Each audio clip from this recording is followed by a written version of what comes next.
It wouldn't start with an explosion, and it wouldn't start with fire. Instead, it begins with a sound, a long, mechanical wail echoing through the air, a sound most people recognize but rarely consider in their daily lives. This is the sound of a nuclear siren, part of a historical system designed for public safety and preparedness. While it may seem ominous, understanding it and knowing how to respond is a matter of knowledge and calm action, not panic. Most people believe that surviving such an event is impossible, or that once a warning sounds, there's nothing to do. History and scientific data, however, paint a different picture. Millions have navigated critical situations successfully, not because of luck, but because they acted deliberately, with careful planning, and avoided common mistakes. Preparedness is about simple, practical steps that anyone can take, and the difference it makes can be remarkable.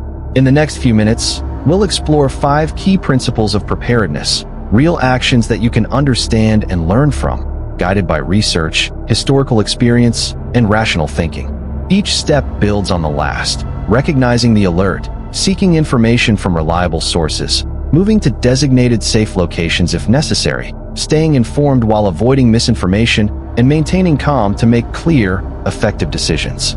This is not theory, and it is not a cinematic exaggeration. It is a measured, educational approach to understanding civil defense, emergency systems, and personal readiness. By knowing what actions matter most, and by acting calmly and deliberately, you can navigate uncertainty with confidence. Today, we're not imagining catastrophe. We're exploring knowledge, awareness, and preparation. The true tools that have enabled people to respond wisely in the face of historical emergencies, and that continue to empower informed, responsible action in a world where awareness is the first line of safety. I would stop everything immediately, drop whatever I am holding, and move without a second thought. There is no time to watch, no time to record, no time to confirm what is happening around me. The first mistake anyone makes is hesitation. People look around, check their phones, scroll through messages, try to find validation from others, or wait for someone else to react first. And in those moments, decisions are no longer ours. They are dictated by circumstance. Every second counts, and the world can shift in the blink of an eye. There is an urgency, almost intangible, yet pressing, a tension that hangs in the air, thick and electric, hinting at forces far larger than ourselves, events unfolding in ways we can only sense but cannot fully grasp. Even inside, the space we assume is safe is not truly a sanctuary. Light shifts, shadows stretch unnaturally, and every reflective surface becomes a reminder of fragility, of exposure. The environment itself seems to respond to unseen currents, subtle vibrations, a silent warning that movement, awareness, and instinct are the only allies we have. Buildings, structures, the cityscape itself, they are more than architecture. They are shields, temporary havens, symbols of strategy rather than comfort, and choosing which path, which threshold to cross, becomes a matter not of preference, but of survival. Eyes scan, hearts race, muscles tense, not out of fear but out of necessity, because inaction is far more dangerous than action. Even as abstract lights flicker and sirens hum quietly somewhere beyond sight, the world feels both familiar and altered. Every familiar corner now a potential crossroad where timing and intuition determine outcomes. In these moments, bravery is irrelevant. Instinct is irrelevant. There is only physics, only the immutable logic of cause and effect, the tangible consequences of being in the wrong place at the wrong time. Decisions are silent yet monumental, movements deliberate yet urgent. And every breath, every glance, every fraction of a second holds weight far beyond the individual. And as one navigates through streets, corridors, and thresholds, the scale of the situation expands, revealing layers of tension, unseen but deeply felt, where the ordinary urban rhythm becomes a backdrop for extraordinary, almost cinematic, unseen forces at play. The city itself feels alive, responsive, observing, and every structure, every shadow, every beam of light serves as both guide and warning. It is a world in which human presence is small, transient, yet the stakes are undeniable, magnified by an invisible tension that is as much psychological as it is physical. And in this world, comprehension is partial, Understanding is fragmented, but action, deliberate and decisive, is the only certainty. This is not about heroism, nor is it about fear. It is about awareness, anticipation, and the unyielding truths of cause and effect, where every choice, every movement, every heartbeat contributes to a chain of consequences that unfold relentlessly. And to navigate it is to engage with reality itself, in all its vast, unspoken, and cinematic complexity. Once I find myself inside, the first thing I notice is the weight of the world pressing in from outside. Every surface, every wall, every layer around me becomes a measure of distance and protection, a silent barrier against forces I can feel but not see. The tension of the outside world doesn't fill every corner evenly. It bends and shifts around structures, fading as it encounters thick concrete, packed earth, and brick. These layers, so ordinary yet so formidable, create a sanctuary of shadows and stillness. I move deeper into spaces where light is scarce, where the pulse of the building itself hums in quiet resistance. Basements, underground parking garages, subway tunnels, and hidden chambers all become stages for this unseen struggle, places where architecture itself seems to hold its breath, holding back the chaos of the world above. If such places are not at hand, I gravitate toward the center of the building, the lowest floors, away from glass and exposure, where shadows gather and walls speak of resilience. Apartment buildings rise like monoliths, but the upper floors, stretched toward the sky, seem distant and fragile, whereas the core of a structure offers solidity and security, a quiet heart amid turmoil. In homes without basements, the center rooms take on a new significance. Bathrooms, with their dense tiles and hidden plumbing, become unexpected refuges, quiet sanctuaries forged from mundane details. The goal is deceptively simple: to place as much distance, as much material, as possible between oneself and the uncertainties outside, a layering of safety in the form of walls and space. This is never about comfort. It is about presence, about awareness, about navigating a moment of tension with clarity and patience, observing the flow of energy, the rhythm of alert signals, the subtle interplay of light and shadow. In these hours, every choice, every movement, every pause matters, as the world beyond continues its ceaseless hum of uncertainty.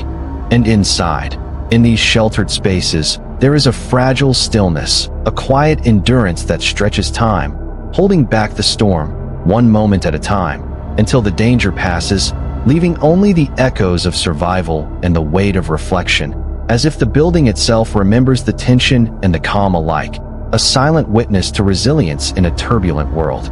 If a nuclear siren ever cuts through the air, the truth is it doesn't mean the world ends in fire the way movies show it. It means the most dangerous part is what comes after, not the explosion but the silence, not the flames but the fallout, the invisible dust that drifts back down long after the flash is gone, unseen, unsmelled, unnoticed, yet powerful enough to change everything. Because fallout isn't dramatic. It doesn't roar or glow. It settles quietly on streets, buildings, and skin, turning ordinary air into something hostile. And the moment that siren sounds, the smartest assumption is that this invisible threat is on its way, which is why the story doesn't follow heroes running outside. It follows patience, stillness, and separation, a closed space, a quiet room, the outside world held at a distance, not sealed perfectly but slowed enough to matter, because contamination isn't stopped by panic, it's slowed by time. And time becomes the most valuable thing there is, especially in the first day or two when the danger is highest, when the instinct to move, to leave, to see what's happening outside becomes the mistake that costs the most. Because radiation fades not through action, but through waiting, through letting the hours pass while the world outside settles, and inside, survival becomes something unglamorous and human, sitting in silence, listening to nothing, watching clocks move slowly, understanding that this isn't about bravery or spectacle, it's about restraint. Because the people who make it through aren't the ones chasing answers outside.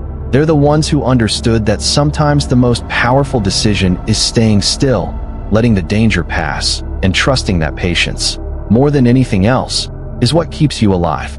If fallout ever enters my space, my focus isn't fear, it's reduction, because survival is often decided by how much exposure you can prevent, not by dramatic actions. So the first thing I do is protect my body, especially my lungs, my skin, and my eyes, covering as much of myself as possible with long sleeves, pants, hats, or even improvised layers, because any barrier matters. Even simple cloth can make a difference, and if I have a mask, I wear it without hesitation, and if I don't, I use whatever fabric I can to reduce what I breathe in, staying calm and deliberate, because panic only increases mistakes.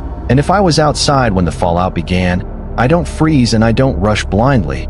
I move carefully, remove my outer clothing slowly, keeping it away from where I live, because contamination spreads through contact, not through fear. And then I wash exposed skin with plain soap and water, gently and thoroughly. No harsh chemicals, no scrubbing aggressively, just steady, careful cleaning, knowing that something as simple as washing can remove a significant amount of harmful particles. And I remind myself that radiation isn't something you can see glowing in the dark. It doesn't strike instantly like in movies. It builds quietly over time, which means every step that reduces exposure matters. Every layer, every decision, every calm moment counts. Because survival in situations like this isn't about heroics or strength. It's about understanding risk, controlling what you can, and giving your body the best chance to endure what comes next. If a nuclear siren ever sounds, this is the moment where most mistakes happen, not because people lack courage, but because they rush toward movement instead of safety. Many try to leave the city immediately. They get into their cars thinking distance alone will save them. Roads slowly fill, traffic stops flowing, and without realizing it, people move directly toward areas that are less safe. Which is why, unless authorities clearly and officially instruct an evacuation after conditions have stabilized, staying where you are is often the safer choice. I would remain indoors, conserve food and water carefully, avoid opening outside doors unnecessarily, and limit movement as much as possible. Because safety in moments like this comes from patience, not speed.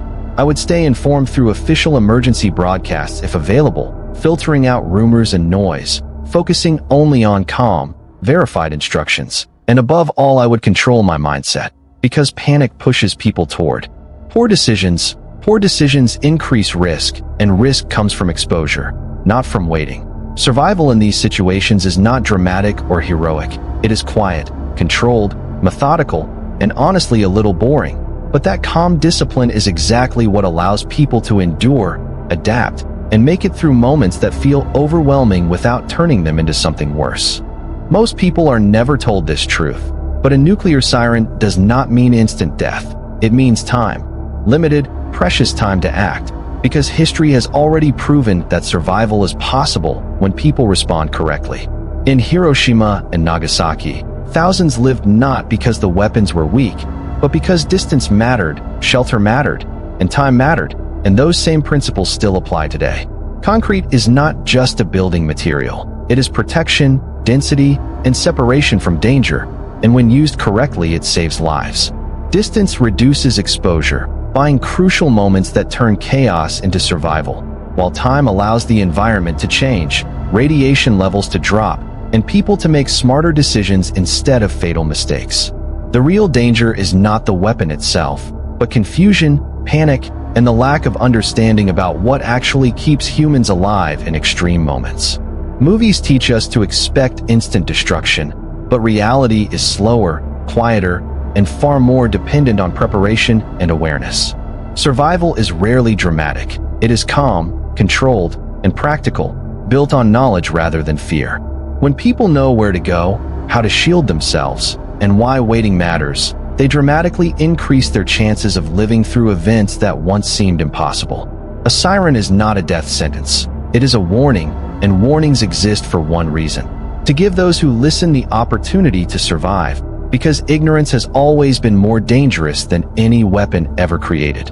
If you ever hear that siren, the most important thing to remember is this: do not look for drama, do not search for answers in the sky, and do not let panic decide your next move. Because survival begins the moment you choose control over fear, instead of freezing or running blindly. Move indoors as quickly and calmly as possible. Put solid walls between you and the outside world. Get low and stay there. Seal your space as best as you can.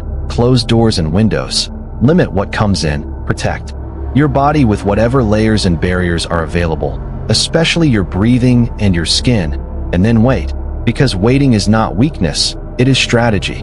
Movies teach us that survival looks heroic, loud, and desperate, but real survival is quiet, practical, and disciplined. It is choosing patience over impulse, stillness over chaos, and logic over emotion. And time and history have shown us again and again that the people who make it through are rarely the ones who believed they were already doomed, but the ones who stayed grounded, followed simple steps, and understood that staying alive is not about bravery in the moment. It is about doing the right things, in the right order, even when every instinct is screaming to do the opposite.